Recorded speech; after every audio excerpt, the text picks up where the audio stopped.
Breaking news that instantly lit up timelines across the US fandom space is not coming from a press conference or an official statement, but from a question that refuses to disappear. What happens when love exists, but the law at home does not recognize it?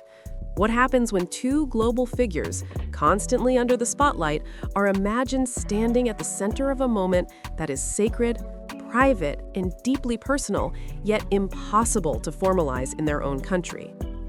In South Korea, same-sex marriage is not legally recognized. That single reality has quietly shaped years of fan discussions, not as a complaint, but as a point of reflection. Because when something cannot happen in one place, people naturally begin to look elsewhere. And for fans in the US, the conversation has evolved into something bigger than fantasy. It has become an exploration of possibility, symbolism, and meaning. When fans talk about where Jimin and Jungkook could hypothetically hold a sacred wedding, they are not only thinking about legality, they are thinking about safety, dignity, privacy, and emotional weight. They are asking which country would allow love to exist without explanation, without apology, and without fear. The United States is often the first country mentioned, and not without reason. Same-sex marriage has been legal nationwide since 2015. From a legal standpoint, the U.S. offers full recognition, strong protections, and countless options. But fans don't just say, the U.S., they get specific. California comes up repeatedly, especially Los Angeles, not because of Hollywood glamour, but because of discretion. In California, high-profile individuals can legally marry in private, protected by law, without public disclosure if they choose. For fans, that feels important, a legal union that does not demand a spectacle.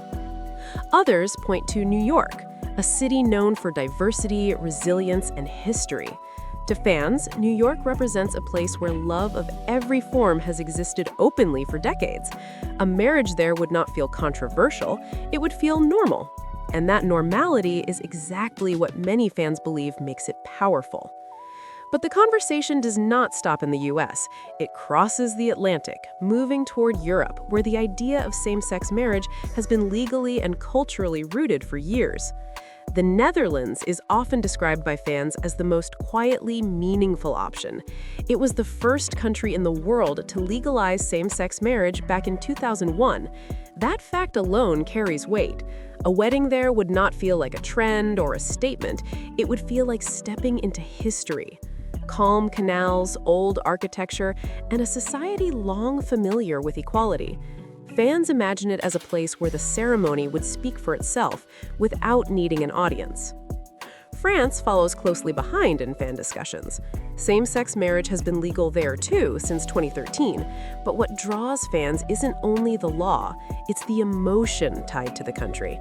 Paris, often called the City of Love, represents romance, art, and timeless connection. Fans imagine a ceremony that feels intimate rather than grand, where meaning outweighs visibility. A place where love feels soft, not loud. Then there is the United Kingdom. Same-sex marriage is legal in England, Wales, and Scotland. London, in particular, is seen as a balance between privacy and significance, a global city that understands fame but also respects boundaries. For fans, the UK represents tradition evolving with time, old institutions making space for new definitions of love. As the map expands, Canada becomes one of the strongest contenders in these discussions. Same-sex marriage has been legal nationwide since 2005, making Canada one of the earliest adopters. But what fans emphasize most is the atmosphere. Canada is often described as safe, respectful, and calm. Cities like Vancouver and Toronto offer modern spaces without overwhelming attention. A legal ceremony there would feel grounded, legitimate, peaceful. To many fans, Canada feels like a place where love could exist quietly and still be fully recognized. Further south, fans sometimes mention countries like Argentina and Uruguay, where same-sex marriage is legal and socially accepted.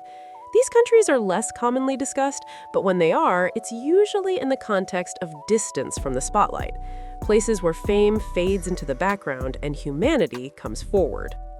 Then the conversation shifts again, returning closer to Asia, where the emotional weight becomes heavier. Taiwan stands out immediately.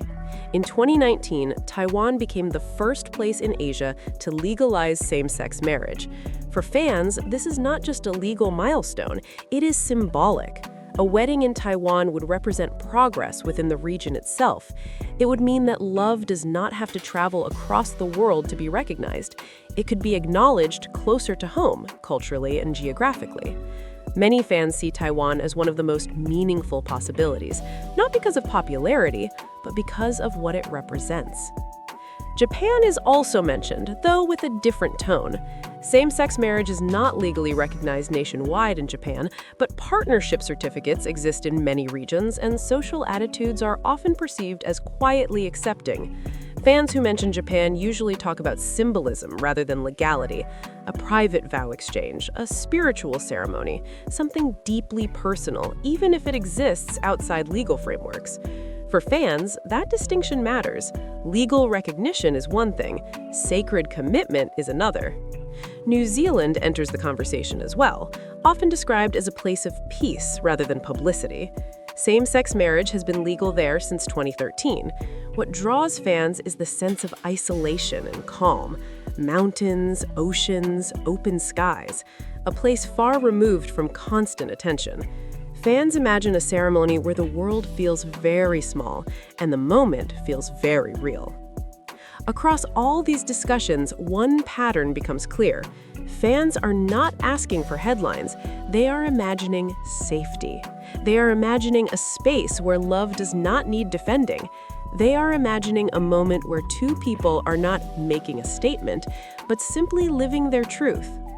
So, in the end, maybe the most powerful idea isn't the country at all. Maybe it's the fact that love, when it cannot be contained by one place, becomes something global, something that crosses borders, cultures, and expectations, something that forces people to ask questions they might not have asked before. And now, the question goes back to you. If love had to choose a place to be recognized, which country feels the most meaningful to you and why? Is it about the law, the symbolism, the privacy, or the message it sends? Drop your thoughts in the comments because this conversation doesn't end here. If you want more deep dives like this one, exploring the questions fans keep asking but no one officially answers, make sure to like, subscribe, and stay with us because as long as love keeps crossing borders, there will always be another story to tell.